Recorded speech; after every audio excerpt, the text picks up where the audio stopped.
You want me to drink it too for the I dare you. I dare you. Have you ever done it?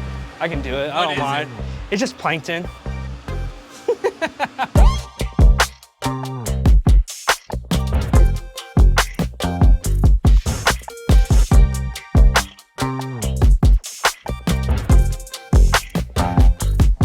Here's an update of the Red Sea Max Nano 33 gallon. Yes, we have corals in there now. It is 2 weeks old. Everything is running awesome. We've been putting bacteria in it every day. We've been testing the water. Everything's checking out awesome. I did put a little cleanup crew. It did get some algae in here. As you can see, there's 3 snails in here. The auto top off's been working great. I lose about a gallon of water a day in this system. Heater's plugged in, everything's operational, skimmer.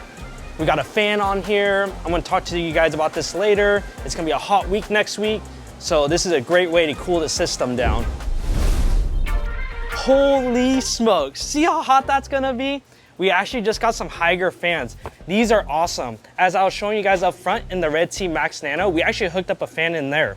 It's working great. But one secret, you gotta keep the heater on too, because it can drop it a little too cold. That tank was getting about 80 degrees. I put that fan in. I'll show you later. It's at 77 degrees now. The heater's maintaining it and the fan's cooling it. We have 2 different versions of fans now. We have a Hygger 3-pack for people that have large tanks or really hot houses, or we also have a single Hygger fan. These things are awesome. They have fan speed and they actually have a timer too. And you can actually disable both of them. On the Red Sea Nano, because the store gets a little warm, I disabled the fan speed, I disabled the timer. It's just constantly on. Are you guys tired of thermometers that are floating in the tank or you have stick on, they're not accurate? We actually have the new Hygger digital thermometers. They're awesome. Easy to read, sleek, clean. It's only held on by double-sided sticky tape. Super easy to install. It's actually pretty accurate also. We got this new Hydros controller hooked up to our Red Sea S1000 reefer. Reason why I hooked up a controller to this system, it is temperature. Temperature is huge for saltwater and freshwater aquariums. If it gets too hot, there's not enough oxygen in the system. One thing cool about this controller too, it monitors power. Just in case if pumps ever go out, it will warn me. It's also a timer. I have a refusion light on there that's set to turn on at a certain time and turn off. Very easy to use. There's a few different controllers in the industry. I wanted to give Hydros a shot just because it's a little bit more simple than a Neptune controller. Hydros is about to do some big things. They're going to be coming out with a nitrate phosphate checker. They actually have things that do salt and alkalinity just like the Neptune. If you don't follow us on Instagram, we actually did a story on it when Richard was here helping us hook it up. So make sure to follow our Instagram and Facebook to see what we're doing to the store at all times. Talking about more upgrades in store, we've been super busy. We just upgraded the Kessels on this monster fish tank. We got the new Kessel XCs on there. They're actually 20% brighter than their old X's that they have. The X's are gonna be discontinued, so now you can actually get the XCs. They're actually the same wattage, but brighter, which is awesome.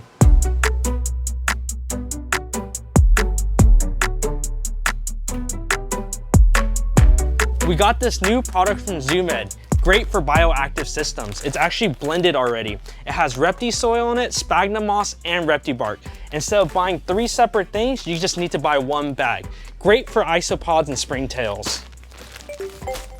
It's also great to keep humidity in a terrarium also, because it's all blended.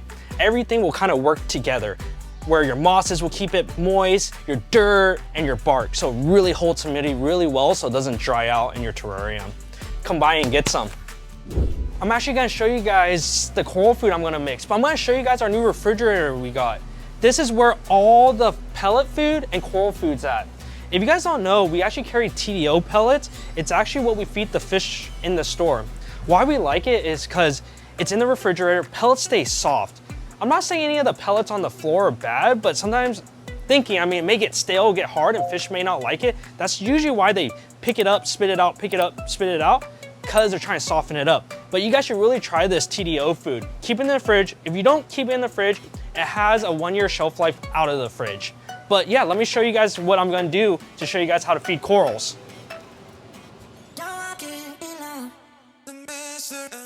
I get a lot of questions on how to feed corals. I actually make my own coral food, which I'm gonna show you guys.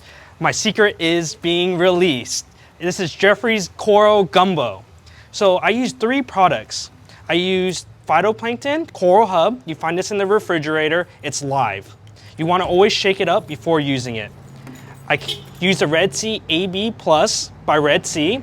That's right in front of the counter. And I use the powder Benny Pet's coral food. So what you wanna do is get some of your tank water. You wanna put some AB in there. There's directions on how to do it. When I feed the corals at the shop, I do quite a bit to do all the systems. So mine's a little bit higher. So you wanna pour the AB Plus in. Yes, it does make the water a little yellow. It's not hurting anything. Now for the Benny Pets. You always wanna use a spoon. If you get water in the Benny Pets, it actually starts to clump up and the food can start molding. There's actually probiotics in there to help the corals. So what you wanna do is put it inside. I do enough till it gets kind of like a brown color.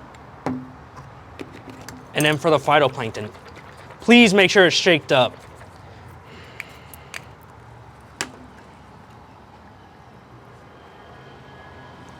Just pour a little bit of that in there.